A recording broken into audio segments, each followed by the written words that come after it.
私に宛てた手紙。どうしてティエラがマジックアイテムを。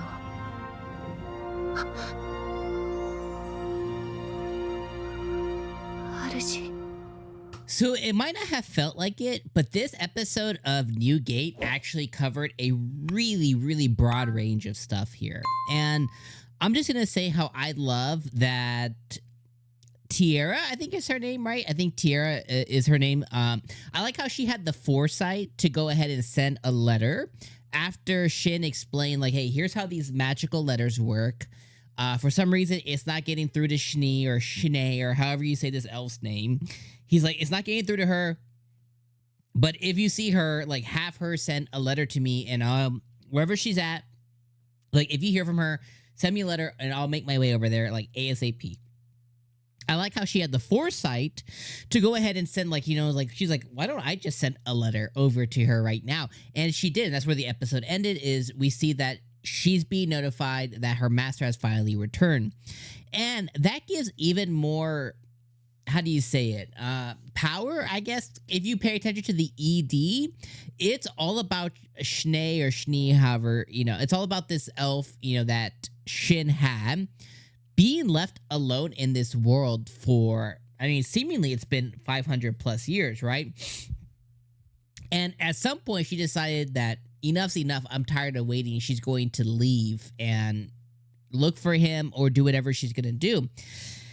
And she decides to make that move, and she decides to leave. And the ED is very sad. You know what I mean? 'Cause it's all about his partner being left behind, you know? And I don't know if he had more than one confidant or partner or whatever, but like, at least for the elf girl, she was left behind by her master. And it's very sad. So I love that we're not going to have to wait much longer or spend a lot more time with Shin being separated from her. I like how she's going to then, you know, now go find Shin, which I think is really, really cool. On top of that, so we have that. We have the Shin Shni, you know, stuff there, which makes sense of how their names are similar, because, you know, he was, you know, she was his pawn or whatever you want to call them in this world. On top of that, though, the other important thing that this episode did was it set up the vampire dude, Wilhelm, I believe is his name. Wilhelm, something like that. And apparently he's feared, but he's also super powerful, and he has some venom weapon that absorbs, basically it absorbs your life essence and gives it to the wielder.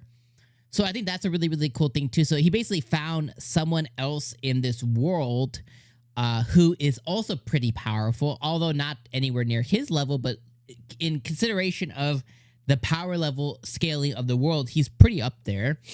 So he found someone else that he could be friends with, essentially, who is kind of an outsider like him. Although he's from this world, or, you know, naturally, he's seen as an outsider because he's just outside of the norm of acceptance. So I think that's a really, really cool thing as well, too. So it set that up. Before I get to the next thing, the other thing it set up is we have the, I don't know, I think they're in the town of Beirut or something like that. So the Queen of Beirut, maybe? I don't know. The big busty lady with the sword, she's seeking Shin out because of the weapon that landed in her room, throne room or something like that. And come to find out later through the talk of Barlux, the guild leader, and he's talking to some people, important people, I guess. And one of the dudes kind of explains that the sword that landed in the castle has like all these attributes and light magic. It's like a legendary type weapon. So like the person who's able to, you know, defeat the monster wielding that weapon is pretty significant.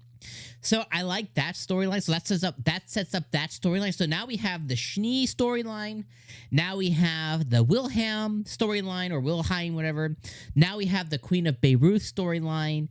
We still have the Tiara stuff that he's done. And then it took us to one more place this episode, which was the little fox. Okay, so he meets this girl.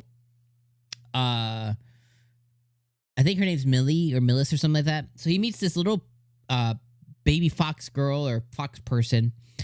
And she was like, hey, go find this fox. You know, she has association to Wilhelm or Wilhelm. And apparently he takes care of the kids at the orphanage. So very much right there rooted. We see good-hearted dude. But this Millie girl comes and he shares his food with her. And she was like, I guess she might be like a seer or like a person who's like can predict stuff and stuff.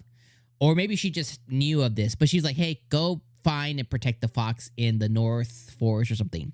So he does. And very long story short, he makes his way there and he breaks through barriers and he defeats monsters. He defeats these 600 plus level. He's just gonna casually beat 600 level golems. You know, like if he goes and tells the girls at the guild that he beats someone who's 600 level, like imagine.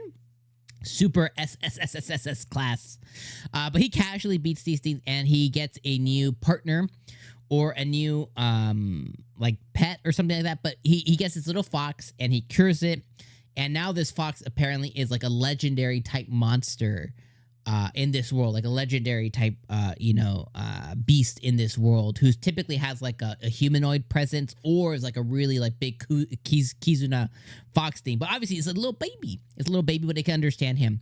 So that's another subsection of route, however you want to say the word, that it led us on. So we have multiple different things that this episode set up. So for me, I'm really, really loving this show so far. Like, I think this is really interesting. And I like how it's set up. And I was entertained this whole episode too. So it wasn't one of these where it did a bunch of setup and it was really boring. I was really entertained by this episode. And then I can't wait till Shani comes in, or Shanae, or however the F you say her name. But it set up a lot of different paths that this show can now, or routes that this show can go down. And I think that's so cool. And I'm really, really loving this. On the opposite side of it, I completely understand how this, like every other show in the world, this is not for everybody. Dude's super OP. It doesn't really explain his OP-ness. There's a lack of explanation, here. He's OP, and of course there's a bunch of Bishoujo girls, and it is harem-istic, and it might be a little predictable in a sense, So for all those reasons, for all the normal isekai type VR MMO type reasons, I completely get how this is just not for everybody. And if you're just watching, you're like, hey, I completely get it. Like, you know what I mean? Like, there's a lot of shows that just don't vibe with people. And if it's not vibing with you, don't waste your time. Don't watch it. I don't think this is writing anime checks or anything. I think this is like a super solid 7 out of 10. And I would, for me personally, 9 out of 10 entertainment value, but I understand from like a critical standpoint, 7 out of 10. For me, I would put this in the same category of like, what was the one? I would put this in the same category of like Spirit Chronicles, or like Eighth Son, or like Wiseman's Grandchild, or like what was it, like the Assassin Aristocrat in Another World or whatever. I would say all of those shows, 6.5 to 7.5 out of 10. But I've rewatched those shows dozens of times, and I love all of them. Like, I have shirts of Eighth Son and Wiseman's Grandchild, and like, I love those shows and those characters. Spirit Chronicles is coming back soon. I can't wait for that. Like, I love those shows. Those are the types of shows that I binge, and I watch subbed, I rewatch dubbed, and I watch again. And when I get bored, I just rewatch again because they're just so entertaining to me. And I think this is falling into that category. A very similar category of like last season we had Shangri-La Frontier. I didn't cover it on the channel, but that show is awesome. You need to watch it. It's freaking dope. And the dub is good.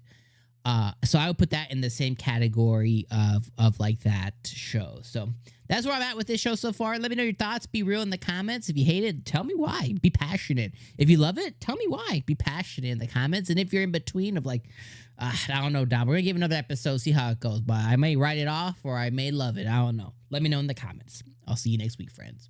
Peace.